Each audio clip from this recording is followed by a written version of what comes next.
کہ عمل کی کوشش کریں گے انشاءاللہ۔ آج سے یہ عہد کر کے جائیں کہ اب ہم کبھی حرام نہیں کھائیں گے۔ یہ وعدہ کر کے جاؤ کہ اب آئندہ کبھی حرام نہ لقمہ کھائیں گے، نہ کوئی حرام چیز اپنائیں گے، نہ کوئی حرام چیز استعمال کریں گے، بلکہ ہمیشہ حلال کھائیں اور حلال چیزیں استعمال کرنے کی کوشش کریں۔ اور خوف ذوالجلال یعنی اللہ کا خوف دل میں اگر ہے، یقیناً اسی خوف کی برکت سے آپ کی عبادات صحیح ہو جائیں گی، نمازیں پابندی کے ساتھ پڑھنے کی عادت پیدا ہو جائے گی۔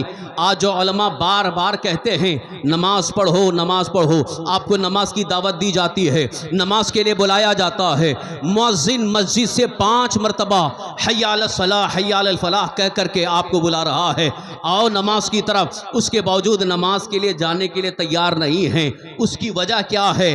کیوں نہیں جا رہے ہیں؟ سب سے بڑی وجہ یہ ہے کہ دل میں اللہ کا خوف نہیں ہے، اللہ کا ڈر نہیں ہے۔ اگر اللہ کا خوف دل میں پیدا ہو جائے اور ادھر حی علی الصلاح حی علی الفلاح کی آواز کانوں تک پہنچے تو یہ ہو ہی نہیں سکتا کہ وہ بندہ بیٹھا رہے اور نماز چھوڑتا رہے، بلکہ اللہ کا خوف اسے مسجد کی طرف لے جاتا ہے، اللہ کا خوف اسے اللہ کے گھر کی طرف جانے پر مجبور کرتا ہے۔ اور یہ حدیث پاک کی روشنی میں عرض کر رہا ہوں، جو بندہ روزانہ 5 وقت کی نماز پابندی کے ساتھ پڑھتا ہے اور مسجد میں جا کر کے 5 وقت کی نمازیں پابندی کے ساتھ پڑھتا ہے، اللہ کے رسول صلی اللہ علیہ وسلم نے ارشاد فرمایا کل میدان محشر میں قیامت کے دن اللہ تعالیٰ اسے عرش اعظم کا سایہ عطا فرمائے گا، جہاں کوئی سایہ نہیں ہوگا، ایک ہاتھ کے فاصلے پر سورج ہوگا، زمین تانبے کی ہوگی، سب پسینے میں ڈوبے ہوں گے، مگر وہ بندہ خدا عرش اعظم کے سائے میں ہوگا۔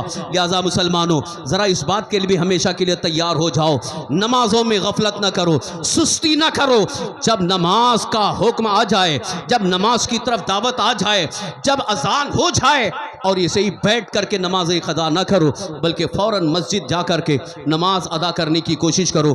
واقعی یہ خوف خدا آپ کو کامیابی کے بہت سارے راستے دکھا سکتا ہے، خوف خدا کی برکت سے کامیابی کی صورتیں نظر آئیں گی۔ اب آپ کو ایک مثال دے کر کے گفتگو ختم کر رہا ہوں۔ اگر خوف خدا پر کامیابی نہ ملتی، خوف خدا کی برکت سے کامیابی نہ ملتی، تو اس ہندوستان کی سرزمین پر خواجہ غریب نواز رضی اللہ عنہ کامیاب نہ ہوتے۔ واہ واہ سبحان اللہ۔ بھگانے والے، آپ کو ہندوستان سے دور کرنے والے، آپ کو شکست دینے والے پوری طاقت کے ساتھ آئے تھے۔ کہیں جادو کی طاقت ہے، کہیں حکومت کی طاقت ہے، کہیں ہتھیار کی طاقت ہے، ساری طاقتیں ایک طرف، مگر خواجہ غریب نواز رضی اللہ عنہ کو ہلا نہ سکے، نہ ہلا سکے، نہ قدموں میں ڈگمگاہٹ پیدا ہو سکی، بلکہ جہاں خواجہ غریب نواز بیٹھے تھے آج بھی وہاں پر شان کے ساتھ موجود ہیں۔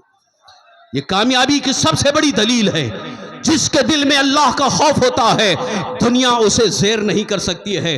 جس کے دل میں اللہ کا خوف صحیح معنوں میں ہوتا ہے وہ دنیا والوں کے سامنے محتاج نہیں ہوتا، وہ حکومت کا بھکاری نہیں ہوتا، بلکہ اللہ تعالیٰ اس کے قدموں کے نیچے روزی کا انتظام فرماتا ہے۔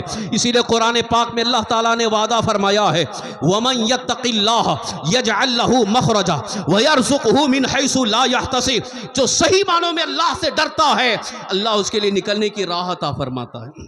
اگر کہیں دشمنوں کے نرغے میں پھنسا بھی ہے اللہ تعالیٰ اس کے نکلنے کی راہ عطا فرماتا ہے، اس کے لیے گنجائش پیدا ہو جاتی ہے، اور فرماتا ہے اللہ تعالیٰ وَيَرْزُقْهُ مِنْ حَيْثُ لَا يَحْتَسِبُ، اسے وہاں سے روزی دے گا جہاں اس کا وہم و گمان بھی نہیں پہنچ سکتا۔ بے شک آج روزی کے لیے ہم پریشان ہیں، روزی کے لیے بہت ساری پریشانیوں کا اظہار ہے۔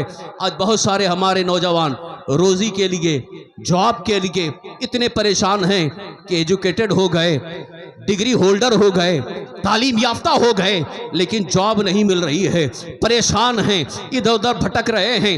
میں ان سے اکثر کہا کرتا ہوں اللہ کا خوف دل میں اپناؤ اور 5 وقت کی نمازیں پڑھو، قرآن کی تلاوت کرو، اللہ کی بارگاہ میں گڑ گڑا کر کے مانگو، یقیناً روزی دینے والا رب تمہیں عزت کی روزی عطا فرمائے گا، ذلت کی روزی نہیں بلکہ اللہ تعالیٰ عزت کی روزی عطا فرمائے گا۔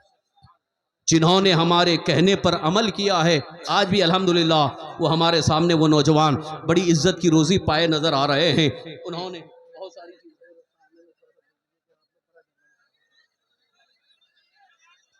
آپ حضرات خاموشی کے ساتھ ابھی اگر آپ خاموش نہیں رہیں گے تو میں مفتی سلمان صاحب سے کہہ دوں گا کہ آپ تقریر مت کرو، چلو ساتھ میں. آپ یہی کہلوانا چاہتے ہیں تو خاموش ہو جائیے. کب سے میں بول رہا ہوں، شروع سے آپ کو بول رہا ہوں. جلسہ سننے کا مطلب ہے کہ ایک دم ایک خاموشی کے ساتھ سننا چاہیے.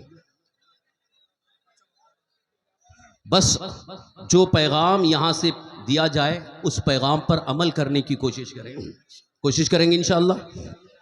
بس آخری ایک پیغام، انشاءاللہ اس پیغام کو اور علماء کے ذریعے آپ سنتے رہیں گے اور محافظ ناموس رسالت کے ذریعے بھی آپ سنیں گے کہ ہماری زندگی کا سب سے بڑا سرمایہ، توجہ کے ساتھ سنیے، ہماری زندگی کا سب سے بڑا سرمایہ، سب سے عظیم سرمایہ، سب سے اہم سرمایہ، سب سے اہم پونجی وہ ہمارا ایمان، ہمارا عقیدہ مسلک اعلیٰ حضرت کے مطابق ہونا چاہیے. کوشش کریں گے. آج کل بہت سارے فتنے سر اٹھا رہے ہیں، ایسے ایسے فتنے، نہ جانے کتنے فتنے اٹھ چکے اور کتنے تو غائب بھی ہو گئے. اب وہی کچھ نئی شکل میں آ رہے ہیں، نئے انداز میں آ رہے ہیں. مولائیت کا ایک الگ فتنہ کھڑا ہوا ہے، رافضیت کے لبادے میں مولائیت کا نام دے کر کے فتنہ کھڑا ہوا ہے اور ہمارے بہت سارے نوجوان اس فتنے میں بہہ جا رہے ہیں. لہٰذا آپ سے میں گزارش کروں گا، آج کے دور میں بھی اگر ایمان و عقیدے کی حفاظت کرنا ہے جو کہ ہماری زندگی کا سب سے اہم سرمایہ ہے، سب سے بڑی پونجی ہے، کیونکہ ایمان سلامت ہے تو دنیا میں کی ہوئی ساری نیکیاں ہمیں کام آئیں گی، اور اگر ایمان سلامت نہیں رہا تو کسی عمل کا کوئی ثواب نہیں. نمازیں بھی بیکار، حج بھی بیکار، ساری عبادتیں بیکار، زندگی بھر روزے رکھے ہوں سب بیکار. ایمان بچاؤ، ایمان کی حفاظت کرو، عقیدہ بچاؤ، عقیدے کی حفاظت کرو. اس ایمان و عقیدے کی حفاظت کے لیے آج کے دور میں سب سے بہترین راستہ ہے وہ مسلک اعلیٰ حضرت ہے. سبحان اللہ. مسلک اعلیٰ حضرت پر قائم رہو، اور اس کی تشریح ہمارے علماء اہل سنت نے بڑے واضح انداز میں پیش فرما دیا ہے. بس اس کا ایک خلاصہ جو ہم بار بار آپ کے سامنے پیش کرتے ہیں، مسلک اعلیٰ حضرت کی ایک عظیم پہچان یہ ہے جس کو اعلیٰ حضرت نے یوں پیش کیا ہے: انہیں جانا، انہیں مانا، نہ رکھا غیر سے کام، للہ الحمد میں دنیا سے مسلمان گیا. جان ہے عشق مصطفیٰ، روز فضو کرے خدا، جس کو ہو درد کا مزہ ناز دوا اٹھائے کیوں. اللہ تعالیٰ کی بارگاہ میں ہمیشہ دعا کرتے رہیں کہ اللہ تعالیٰ ہمارا ایمان اور عقیدہ محفوظ رکھے، ایمان کی حفاظت فرمائے، اور ساتھ ہی ساتھ اپنے بچوں اور اپنی بچیوں کے ایمان و عقیدے کی حفاظت کی بھی کوشش کریں گے انشاءاللہ. آپ کے بچے یا آپ کے لیے بہت ایک طرح سے سہارا ہیں، اور کل میدان محشر میں شرمندگی نہ ہو، رسوائی نہ ہو کہ اگر کہیں کسی بد مذہب کے ہاتھ چڑھ گیا تو پھر میدان محشر میں آپ کو رسوائی شرمندگی نہ ہو. اس لیے اپنے بچوں کے بھی ایمان و عقیدے کی حفاظت کرنے کی کوشش کریں، اور اپنی بچیوں، اپنی بیٹیوں کے ایمان و عقیدے کی حفاظت کریں، کیونکہ بہت ساری بچیاں انجانے میں، نادانی میں وہ کفر کی دہلیز پر پہنچنے پر مجبور ہو رہی ہیں. لہٰذا اس کا بھی خیال رکھیں، اور علماء اہل سنت کے ساتھ ہو کر اللہ کے مقدس دین پر عمل بھی کریں اور اللہ تعالیٰ کے مقدس دین کی خدمت میں لگ جائیں. انشاءاللہ العزیز اللہ تعالیٰ سب سے بڑی کامیابی ہمیں عطا فرمائے گا. اللہ تعالیٰ کی بارگاہ میں دعا ہے اللہ رب العزت ہمیں مسلک اعلیٰ حضرت پر استقامت اور تسلط عطا فرمائے. تمام گناہوں، برائیوں سے، حرام چیزوں سے اللہ ہمیں محفوظ رکھے، اور سچی محبت رسول، عشق رسول عطا فرمائے، اور اسی میں ہمیں خاتمہ نصیب فرمائے. آمین بجاہ النبی الامین علیہ الصلاۃ والتسلیم. وما علینا الا البلاغ المبین. اور سنیت کے فروغ کا بھی خیال کرنا ہے. بہت اچھے حضرت. بدعقیدوں کو، بد مذہبوں کو، صلح کلیوں کو تنقید کا موقع نہ ملے، اس لیے میں پھر بڑے ادب کے ساتھ آپ سے عرض کرتا ہوں، اور ساتھ ہی ساتھ آپ کی جن سے بڑی محبت ہے، بڑی عقیدت ہے، مفتی سلمان اظہری، ان کا بڑا بھائی اور استاد ہونے کے واسطے سے میں آپ سے التماس کرتا ہوں واہ سبحان اللہ. کہ خاموش آپ بیٹھے رہیں. انشاءاللہ وہ آئیں گے بھی اور اچھا بیان بھی ہوگا، اور اگر ایسا ہی ماحول رہا تو ان کو خبر ہو جائے گی تو وہ آئیں گے بھی نہیں. اور میں حقیقت بات بتا رہا ہوں، میں بہت فورس کر کے بڑے اصرار کے ساتھ لایا ہوں. یہاں کے ماحول سے بہت زیادہ دل برداشتہ ہو کر انہوں نے ویڈیو بھی ڈال دیتے ہیں، میں تاریخ نہیں دوں گا. ہمارے چند احباب نے بہت اصرار کیا، کچھ علماء نے بہت اصرار کیا، تو اس لیے حالانکہ وہ جلسے میں آنے سے منع نہیں کر رہے ہیں، حالات ایسے مجبور کر رہے ہیں کہ جیسے اب اس طرح کے حالات رہیں گے تو کوئی مہمان آئے کیسے۔ آپ خود سمجھدار ہیں، پڑھے لکھے ہیں، آج کے دور میں میں سمجھتا ہوں کہ کوئی بھی ان پڑھ نہیں ہے، اکثر 99% تعلیم یافتہ ہے۔ تو تعلیم کے ساتھ ساتھ تہذیب کا مظاہرہ کریں، مہذب انداز میں آپ استقبال کریں، تو انشاءاللہ پوری دنیا میں آپ کا ایک نام ہوگا۔ یہ اجلاس پوری دنیا میں دیکھا جا رہا ہے، اور میں تو سمجھتا ہوں کہ ہزاروں لوگ بیٹھ کر کے لائیو دیکھ رہے ہیں، تو کہیں ایسا نہ ہو پھر ہمیشہ کے لیے آپ کی ایک بدنامی کا سبب بن جائے۔ تو میں بڑے ادب کے ساتھ آپ سے کہوں گا، وہ بھی جب آنے لگیں تو آپ خاموش جہاں کھڑے ہیں وہیں کھڑے رہ جائیں، اور جہاں سے آ رہے ہیں ان کو آنے دیجئے، آ کے بیٹھیں گے، بیان کریں گے، آپ سنیں۔ ہمارا اصل مقصد ہے دین سیکھنا، بے شک بے شک۔ صرف چہرہ دیکھنا اصل مقصد نہ رہے۔ وہ تو چہرہ علماء فرماتے ہیں عالم کا چہرہ دیکھنا بھی عبادت ہے، وہ ایک ثواب کے لیے، لیکن اصل ہمارا دلی مقصد یہ ہو کہ ہم جلسے میں آ کر اللہ کے مقدس دین کو سیکھیں، سمجھیں، اور سرکار دو عالم صلی اللہ علیہ وسلم کی سچی محبت سے اپنے دل کو سرشار کریں۔ جلسے کا اہم مقصد یہ ہوتا ہے، لہذا افراتفری کا ماحول نہ بنائیے۔ انشاءاللہ آپ کا یہ جلسہ بہت کامیاب ہوگا اور ایک بڑا نام ہوگا، اور انشاءاللہ اس جلسے کی برکت سے علاقے میں بہت بڑا کام بھی ہوگا۔ جو منصوبے ہم نے جلسہ منعقد کرنے والوں کے لیے پیش کیا تھا، انشاءاللہ وہ آپ ان قریب دیکھیں گے۔ آئیے ہم اور آپ مل کر بڑے ہی ادب و احترام، خلوص و محبت کے ساتھ گنبد خضرا کی جانب لو لگا کر اپنے آقا و مولا حضور تاجدار مدینہ سرور قلب و سینہ ارواحنا فداہ جناب محمد الرسول اللہ صلی اللہ تعالی علیہ وآلہ وسلم کی بارگاہ بے کس پناہ میں جھوم جھوم کر بآواز بلند درود و سلام کا نذرانہ پیش کر لیں۔ پڑھیں اللہم صلی وسلم علی سیدنا و مولانا محمد طب القلوب و دوائیہا وعافیت الابدان و شفائیہا ونور الابصار و ضیائیہا وعلی آلہ وصحبہ وسلم تسلیما دائما ابدا۔ درود شریف پڑھنے کا ایک خاص طریقہ میں آپ کو بتاؤں۔ کیا بات ہے حضرت؟ جو جہاں بیٹھے بیٹھے دیجیے۔ آپ حضرات کی توجہ ہے، ہر جلسے میں آپ کو درود شریف پڑھایا جاتا ہے، مسجد میں درود شریف پڑھایا جاتا ہے، اور ویسے بھی آپ اکثر پڑھتے ہیں۔ آج میں آپ کو ایک خاص طریقہ بتاؤں۔ سبحان اللہ، بولیے۔ ارشاد ارشاد۔ درود شریف پڑھنے کا ایک خاص طریقہ آپ کو بتاؤں۔ درود شریف پڑھنے کے دو طریقے ہیں، ایک ہے غفلت کے ساتھ پڑھنا اور ایک ہے توجہ کے ساتھ پڑھنا۔ اسی لیے حدیث پاک میں دو روایتیں ہیں۔ ایک روایت میں یہ ہے کہ جب کوئی درود شریف پڑھتا ہے تو فرشتے اس کے درود کو حضور کی بارگاہ میں پہنچاتے ہیں۔ سبحان اللہ۔ یہ آپ نے سنا ہے، فرشتے اس کے درود کو بارگاہ مصطفیٰ علیہ تحیت و سلام میں پہنچاتے ہیں۔ اور ایک روایت میں یہ ہے کہ جب کوئی عاشق درود پڑھتا ہے تو سرکار دو عالم صلی اللہ علیہ وسلم اس کے درود کو خود سنتے ہیں۔ تو آپ کون سا طریقہ اپنانا چاہیں گے؟ اس کی تشریح میں محدثین نے بڑا بہترین نقطہ بیان فرمایا۔ دونوں روایتیں اپنی جگہ درست ہیں۔ یہ جو فرشتے پہنچاتے ہیں، اگر کوئی غفلت کے ساتھ پڑھ رہا ہے، یعنی توجہ نہیں ہے، گنبد خضرا کی طرف توجہ نہیں ہے، حضور کی طرف توجہ نہیں، بس غفلت میں پڑھ رہا ہے، تو اس کا درود فرشتے پہنچاتے ہیں۔ سبحان اللہ۔ اور اگر کوئی پوری توجہ کے ساتھ سرکار دو عالم صلی اللہ علیہ وسلم کی محبت میں، عشق میں ڈوب کر، سرکار دو عالم صلی اللہ تعالی وسلم کی محبت میں، عشق میں ڈوب کر، سینے کو محبت رسول سے سجا کر توجہ کے ساتھ پڑھتا ہے، تو سرکار دو عالم صلی اللہ علیہ وسلم اس کے درود کو خود سنتے ہیں۔ سبحان اللہ سبحان اللہ۔ اس لیے آئیے ہم اور آپ پھر وہی تصور اپنے دل و دماغ میں سجائیں کہ ہم گویا گنبد خضرا کی چھاؤں میں ہیں۔ سنہری جالیوں کے سامنے ہیں.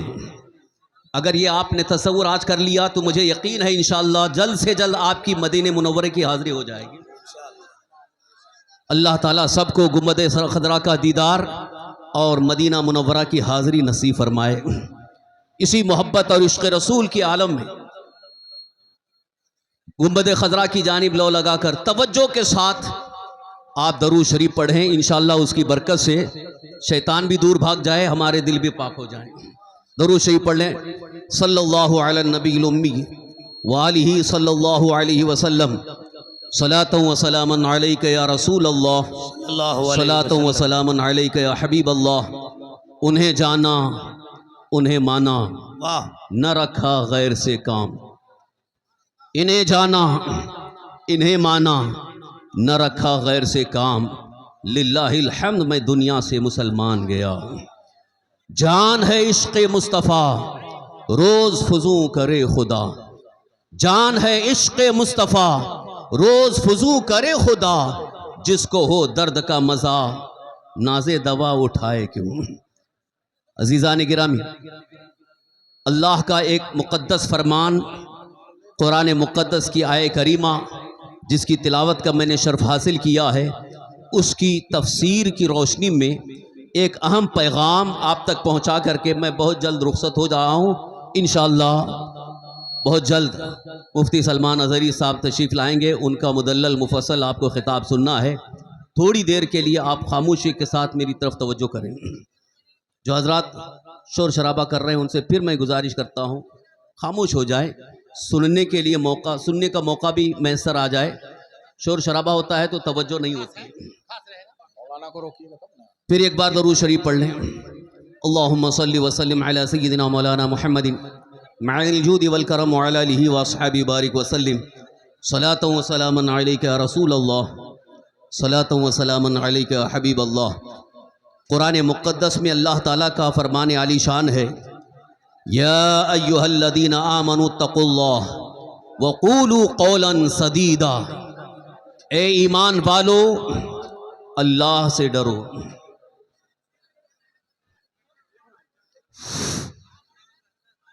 اسٹیج پر جتنے بھی بیٹھے ہوئے لوگ ہیں, پرشاسن کی طرف سے آپ سے ایک بار ریکویسٹ کیا جا رہا ہے 5 منٹ کے اندر غیر عالم جو بھی لوگ یہاں بیٹھے ہوئے ہیں مہربانی کر کے اسٹیج کو خالی کر دیں.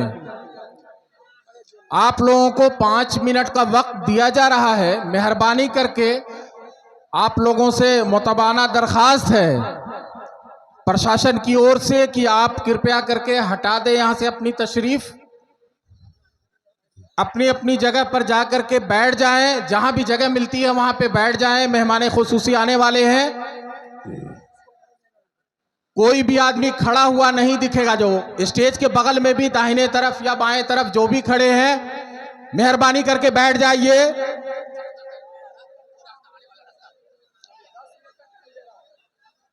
پروگرام استھل سے جو مین راستہ ہے اس کو آپ لوگ خالی کر دیں. ایسا نہ ہو کہ پرشاسن کو بل پریوگ کرنا پڑے. اس طرح کے معاملات رہیں گے تو پرشاسن پروگرام کو روکنے میں باعث ہو جائے گی. آپ لوگوں سے بار بار درخواست کیا جا رہا ہے گلی کو خالی کر دیں. اسٹیج پر جو غیر عالم بیٹھے ہوئے ہیں مہربانی کر کے اپنی عزت اپنے ہاتھ میں رکھتے ہوئے مہربانی کر کے اسٹیج کو خالی کر دیں. بسم اللہ الرحمن الرحیم. قرآن مقدس میں اللہ تعالیٰ کا فرمان عالی شان ہے, یا ایہا الذین آمنوا اتقوا اللہ. اے ایمان والو اللہ سے ڈرو. وقولوا قولا سدیدا, اور درست بات کرو, صحیح بات کرو, اچھی بات کرو. یصلح لکم اعمالکم ویغفر لکم ذنوبکم.